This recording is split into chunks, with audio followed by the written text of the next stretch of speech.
साथियों, नीरज जी आप पधारो और आपका विचार सबके सामने। मानयोग सदीक साहब हमारा गुरु रेवड़ है और मैं अंग्रेजी का शिक्षक हाँ मैं हमारी बात हिंदी में रखनी चाहिए। राजस्थान में गीति काव्य परंपरा के मोहम्मद सदीक एक दुर्लभ हस्ताक्षर के रूप में याद किए जाते हैं। उनका सुरीले गीत के साथ में लोक भाषा का जो प्रयोग और प्रवाह है वो देखते बनता है। मुझे याद आता है रिडमलसर गांव और साक्षरता अभियान, जहां बहुत ही छोटे से राइम में बहुत बड़ी बात कहने की क्षमता हमारी राजस्थानी भाषा में और मोहम्मद सदीक जन कवि जैसे दुर्लभ रचनाकारों में ही संभव हो सकती है।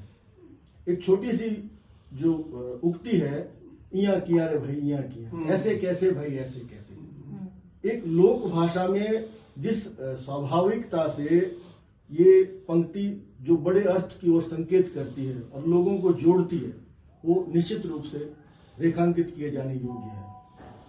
जूझती जून अंतस तास जैसे राजस्थानी कविता संग्रह और राजस्थानी भाषा साहित्य संस्कृति अकादमी बीकानेर से पुरस्कृत हुए सदीक साहब। मैं सादुल स्कूल में पढ़ते हुए अगर आज इस मुकाम पर पहुंचा हूं तो जो मेरे लेखकीय संस्कार है उसमें पिता के साथ में मोहम्मद सदीक जैसे गुरुओं का भी योगदान निश्चित रूप से रहा है। अभी अंधेरा है ये हिंदी का उनका काव्य संग्रह है जिसमें उनके बहुत सुरीले गीत हैं।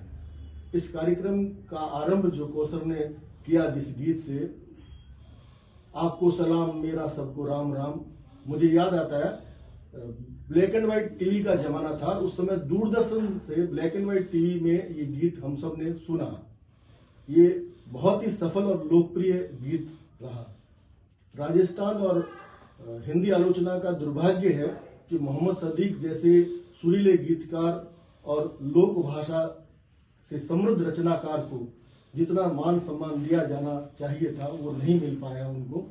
और इस दिशा में उनकी पोती कौसर ने जो कार्य किया है वो अद्वितीय कार्य है। उनके अप्रकाशित और कुछ चयनित गीतों का एक नया संग्रह निकाला और साथ ही साथ ये जो संस्मरण की किताब हिंदी जगत में जाएगी, उनकी हिंदी कविता की आलोचना और राजस्थानी कविता की आलोचना और कुछ और उनके आलेख जो बचे हुए हैं, उनकी जो रचनाएं हैं वो भी आनी चाहिए। इसमें एक संस्मरण मैंने भी लिखा है, लेकिन ये संस्मरण लिखना ही पर्याप्त नहीं है। हमें इस अवसर पर ये विचार करना चाहिए कि मोहम्मद सदीक जैसे गीतकारों पर, उनकी कविता पर, उनकी सृजन यात्रा पर गंभीरता से काम हो और उनका जो स्थान हिंदी कविता में, राजस्थानी कविता में उन्हें मिलना चाहिए, वो उन्हें दिए जाने के लिए प्रयासरत हमें होना चाहिए। धन्यवाद।